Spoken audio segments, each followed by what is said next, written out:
Yes, good afternoon. Sav here from Football Heritage TV. Hope that everybody is well on this lovely, sunny but cold, depending where you are, sunny and very cold Sunday afternoon. The news, I'm sure you've seen many videos on this already, but the news that is going around at the moment is that Antonio Nusa is going to sign for Brentford. That's right. Antonio Nusa is going to sign for Brentford. Lots of people have been saying that this is signed, sealed, delivered. We did a video in the week where I said, could Newcastle hijack the deal? Everyone told me no.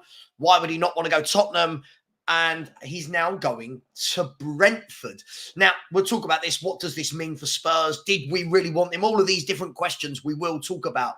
But he's going to Brentford.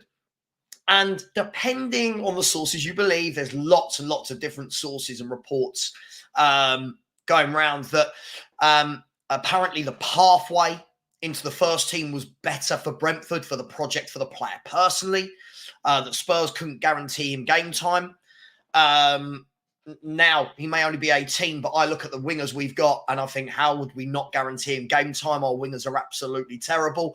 Just my opinion, but we'll look into that. And then there's some reports going around saying, well, actually, hang on, Spurs actually only had a one conversation with Club Brugge for Antonio Nusa. So it goes to show, doesn't it, that you never quite know what is going on. But let's break it down. Let's have a look and see what happened. So this was broken by Fabrizio Romano about an hour ago. So there's loads of other reporters saying the same thing. By the way, it's not just Romano. But he's turned around and said, breaking. Brentford have just reached an agreement with Club Brugge to sign Antonio Nusa. The deal in place for a fee in excess of 30 million euro package. So in excess of 30 million euros. The green light ready also on the player side.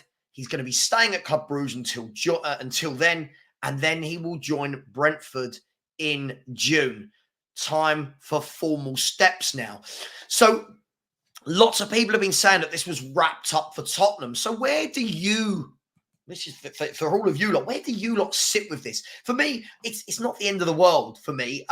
Listen, I've seen Antonio Nusa play. He's a very talented younger player. But again, it's another young player that we're going after rather than actually acting like the richest club in London and actually going out there and buying ready-made. We seem to have this thing, this kind of noose around the club's neck where we've gone out and bought some quality defenders. We've gone out and bought some quality midfielders. We won't seem to go and buy quality in the attacking area. Other than James Maddison from an attacking midfielder, the wide players and the strikers, we seem to not want to actually go and buy anyone who's ready-made. We don't seem to want to go out there and say, yes, we mean business. We are going to show some ambition. We are going to put it down and we're going to go and get a Pedro Neto. We're going to go and buy a Santiago Jimenez. We're going to buy I'm just chucking names here, so don't quote me. We're going to buy a Vlahovic. We're going to buy these types of players. It seems that we constantly want to buy young players and players that might come good. And I think the Brennan Johnson deal screams of that. Valise, Solomon, Richarlison, Kulu. These players just aren't top wingers. They're not top strikers. They're kind of okay players. But I think it's showing more and more and more that unless we get that end of the pitch right, I don't think Spurs are going to be winning anything anytime soon. This isn't about the Man City game, but this is about the need for me. I think the need for the club to go, how do we go from there to there? How do we go from there to there? And for me, it's not buying Brennan Johnson. Everyone knows my opinion on Brennan Johnson. Everyone knows my opinion on Kulu. I think he's a good footballer, but definitely not an attacking wide right player. Richarlison is bang average. I mean, at best. Valise, another sort of hit and hope that could come good. But from what I've seen of him, I mean, he doesn't. There's nothing that I've seen of him which makes me go, oh, there's a player in there. Solomon, this is a player that was kind of in and out of the Fulham team. And then you've got Brian Hill. So for me, from that if I bring this back full circle, for me, it's not disastrous that we're not signing Antonio Nusa. I guess the question is, did we really want him? And I don't know. I don't know the answer to this. I'm sure many of you don't know. Lots of people, though, for the last week, it's been 10 days now, I think, since the news was first broken that Spurs were going to try and sign Nusa. Lots of people trying to convince everybody else that this is a generational talent. This guy is brilliant. This is the Norwegian Lionel Messi. This guy's going to go straight into our first team and rip it up. I wonder if those same people are going to say the same thing if he goes to Brentford. Or are we then going to start going, oh, well, Ange didn't want him anyway? Are we going to start doing that? You know, oh, don't worry, we didn't want him anyway.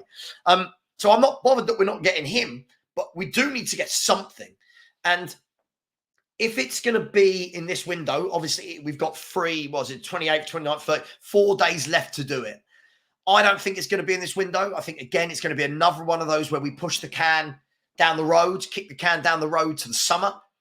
And it will then be in the summer, right? What forwards are we getting? What wingers? But what we're getting very good at is every time we bring a player in, it's a player that if one of our rivals signed them, we would absolutely laugh and say they're not good enough. When we sign them, we want to try and convince each other that these are top players. Let's be brutally honest. If we look at Brennan Johnson's a very, very average footballer who's quick. If we're going to be brutally honest, I know some people don't like that, and they're going to say, oh, he's only just joined. He's not a kid. He's not 18 years of age. He's been a professional footballer for many years now. He's an international footballer for Wales. Just what we're seeing now is everything that I said in the summer why I didn't want to sign him.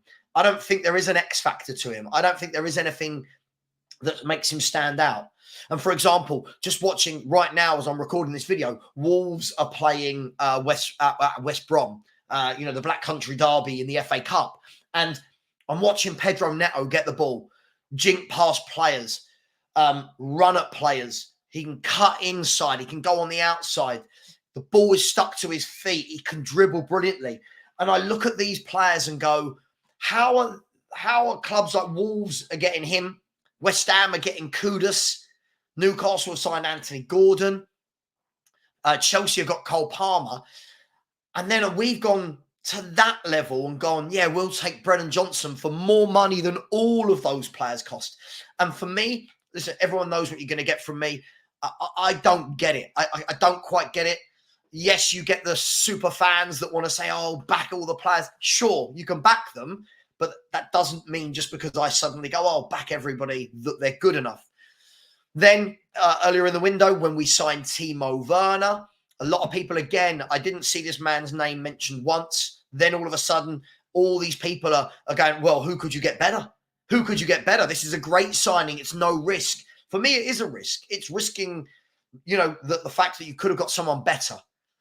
We're the richest club in London. And for me, it doesn't matter if we're the richest club in London, by the way. For me, we're a very, very rich football club that aren't in any trouble of FFP. And for me, we could have gone out there and made a statement this window. We could have gone down and said, right, there's the money, go and get a top player. People say it's hard to do business in January. It's only hard to do business if you don't put the money down that clubs want. Lots of clubs are in financial difficulties. Spurs could have gone out and got it. Now, listen, I expect Timo Werner and Brennan Johnson will grab a couple of goals each. I don't doubt that. So this isn't, oh, next time they score, oh, see, Sava, you were wrong. I'm talking about how does Spurs go from here to there. If that's a long-term thing, isn't it? If it's Brennan Johnson's you want, for me, that's just not going to get you there. If it's Valise's, yeah, if it's Solomon's, these are decent players. But are they going to get you competing with Man City? Are they going to get you competing with Liverpool? And I think we saw the other day the golfing class between Tottenham Hotspur and Man City who are top of the table. Now, I'm not expecting us to be anywhere near them yet. We're what, 6-7 months into Postecoglou being here. But to bridge that gap, you've got to start buying quality in the final third. We've got to. And people will go, oh, you want it all done in a window. I don't want it all done in a window. That's a throwaway line. I think what we're very good at, a lot of people don't actually listen to what's being said. And they come out with throwaway lines. Oh, you want it all right now. No, I just want to see that we're putting the steps in place. And it was good going to get Mickey van der Ven. It was good getting James Maddison. But why can't we get players of that ilk in the front three? Why don't we ever do it? If you look at the last players we've signed, Timo Werner, Brennan Johnson, Kulusevski, Solomon, Hill, Richarlison, Bergwijn, Lucas Moura. Since Sonny signed, what was it, 9 years ago?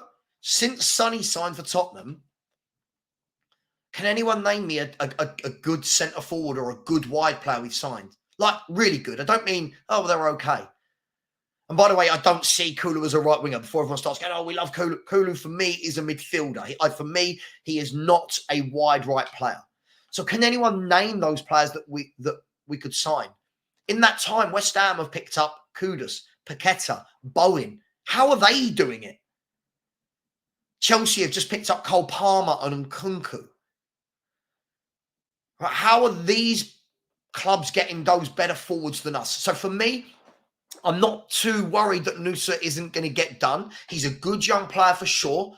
But for me, it's got to be that next level for me. So I'm going to throw this out to you guys. Let me know in the chat. It's always good to, rather than people to just throw abuse and berate me, get names. What names would you like to see?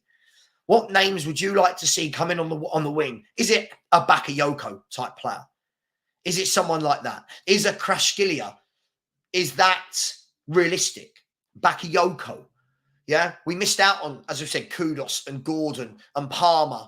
We missed out on these players. So who do you want to see sign for Tottenham Hotspur? Who should we be going for? The last question I'll ask you is this. Will Spurs do any other business between now and the end of the window? And I'm going to ask this. I'm going to break my rule. I don't like doing a 10 out of 10 type thing. But what would you give this window so far? For me, I'm a bit meh with it. I think it's really good that we got in centre halves to cover. I think it's really, really good that we did that. For me, I've said it all along. I think the signing of Timo Werner for me was massively underwhelming. I don't care if he grabs 2 or 3 goals between now and the end of the season. For me, massively underwhelming. So for me, it's been a bit meh. Now, that's not to say that other clubs haven't been meh, because I know I can already see the first things people are, oh, other clubs haven't done anything. I'm not worried about other clubs. I'm a Tottenham Hotspur fan. So let me know. Are you bothered about Nusa not coming to Tottenham? Do we need better? Do we need ready-made players? What do you guys make of Werner and Brennan Johnson and Valise and Solomon and Hill? Richarlison, it all sounds very average, doesn't it?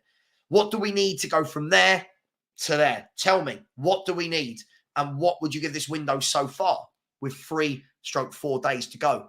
Please like, please subscribe. Thank you. Everyone's been very generous the last couple of weeks. So really do appreciate that.